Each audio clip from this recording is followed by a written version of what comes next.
जपाकुसुमसङ्काशम् काश्यपेयं महाद्युतिं तमोहरिं सर्वपापघ्नं प्रणतो अस्मि दिवाकरम्।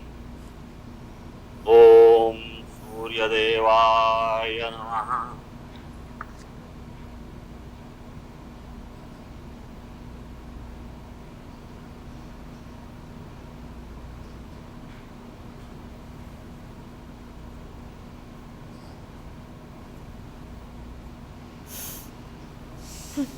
आगे मंथरा को देखा ना। अब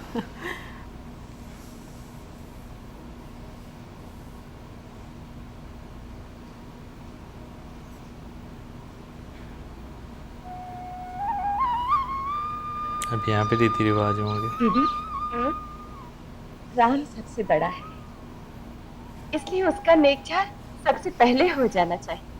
हाँ माँ, ये ठीक है। पहले भैया के कौतुक देख ले, उसके बाद जैसे भैया करेंगे वैसे हम भी कर लेंगे। अच्छा अच्छा, पहले दूध भात से ही आरंभ करें।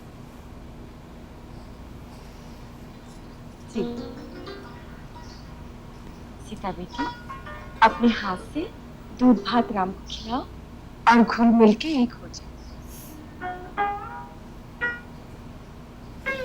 लो, खिलाओ।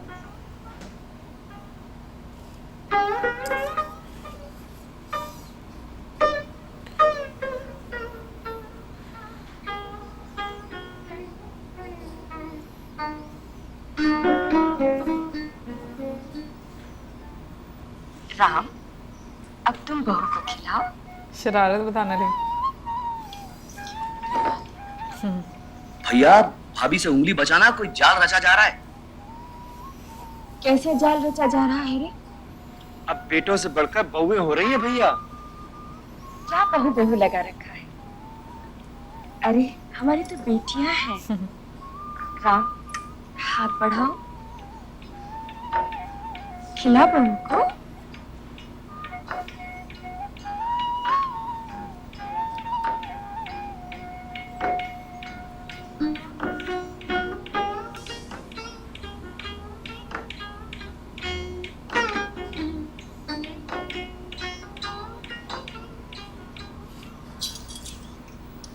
अब भरत से कहो वो खिलाए।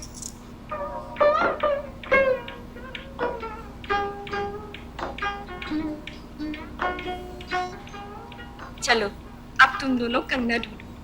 जो पहले ढूंढ के निकालेगा वही जीतेगा। देखें कौन निकालता है।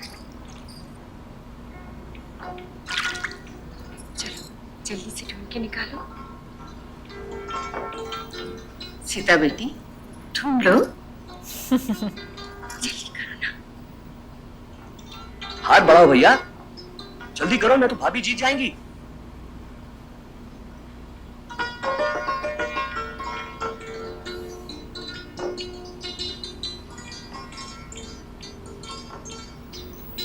कंगन है। अरे भाभी जीत गई। भैया ने जानबूझकर ही भाभी को जिताया। चलो अच्छा है, नहीं तो भैया हारे। ये कौन सा कंगन है?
ये क्यों? माँ ने कहा था अब आप ही मेरे परमेश्वर हैं। माँ का उपदेश तो सुन लिया, अब मेरा एक उपदेश सुनोगी? आज्ञा कीजिए, मैं तो आपकी दासी हूँ। तो पहली आज्ञा ये है कि मेरी दासी बनकर नहीं रहना।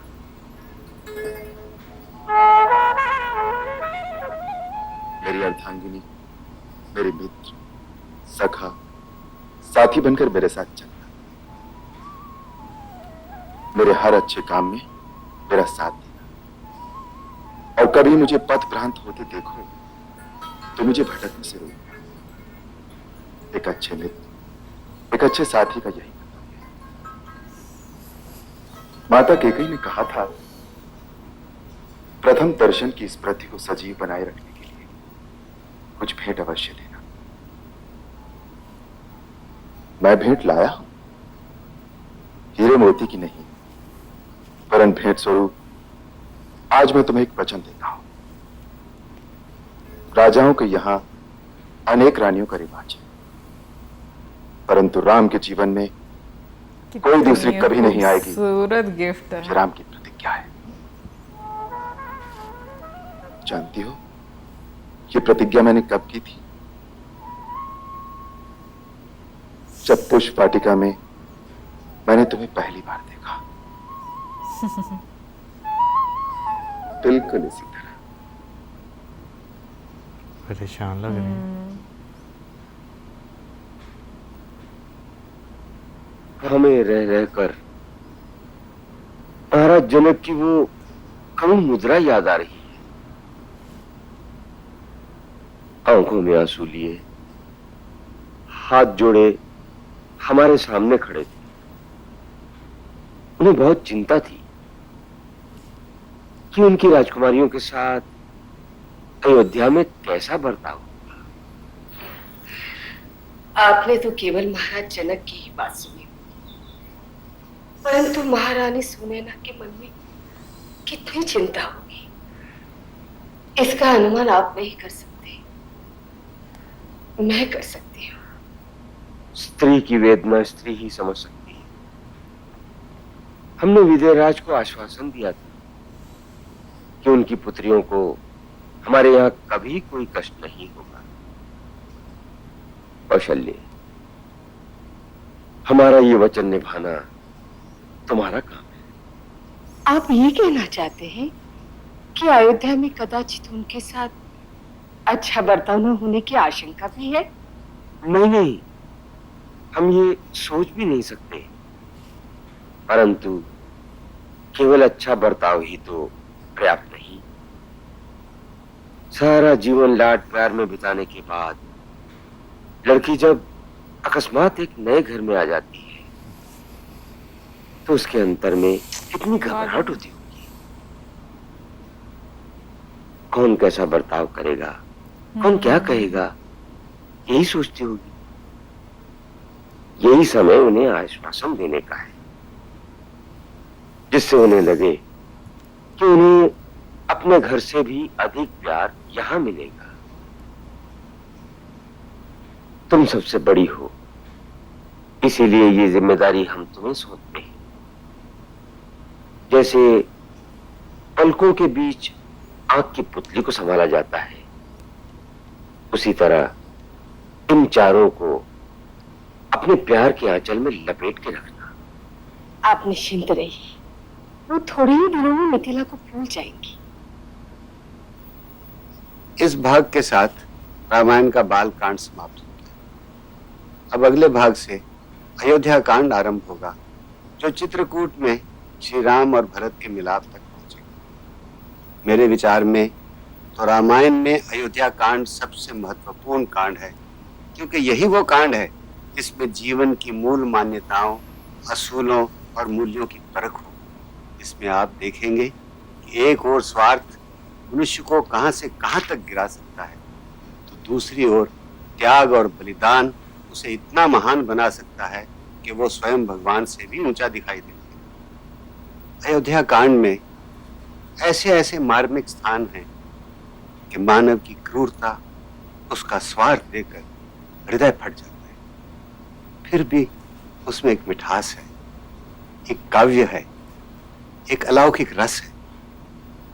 हमें आशा है कि हमारी त्रुटियों की ओर ध्यान न देकर आप उस अलौकिक रस का आस्वादन करेंगे।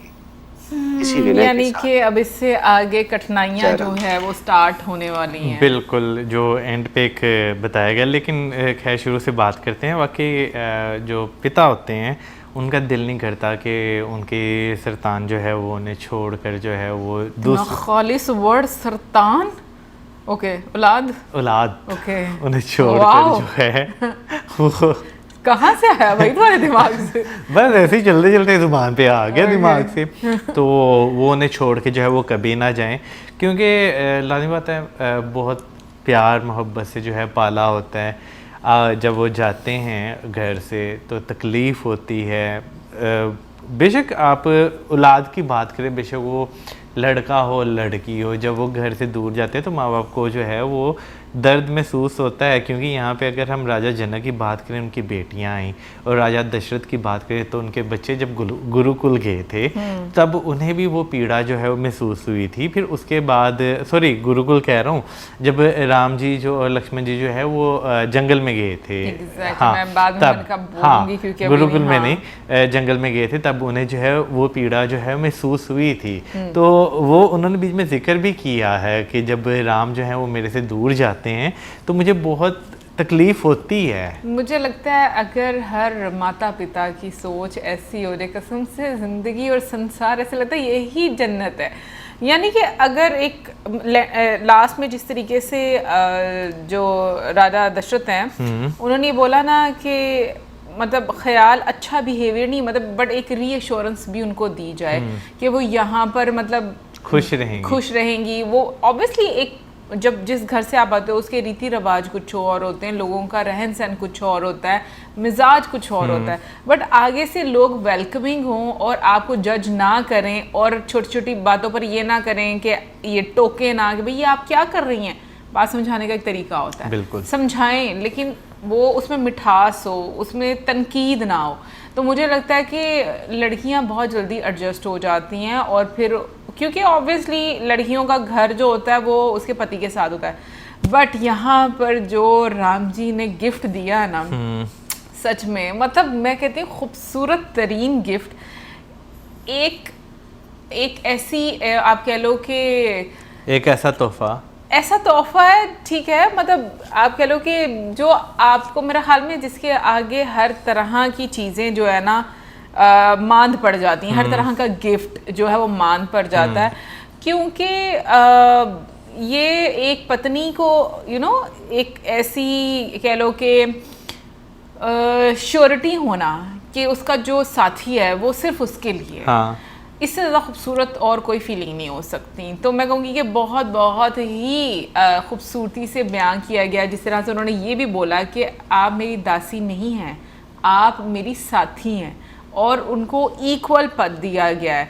तो किस तरीके से महिलाओं को ट्रीट करना चाहिए।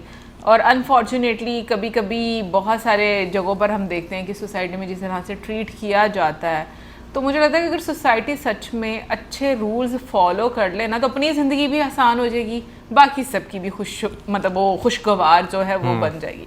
बाकी अभी लग तो ऐसा ही रहा है कि नेक्स्ट एपिसोड से एक डिफरेंट हम लोगों को सिचुएशन जो है वो देखने को मिलेगी। अब इंतज़ार करते हैं नेक्स्ट वीडियो का। सब्सक्राइब करना मत भूलना। Till then good bye.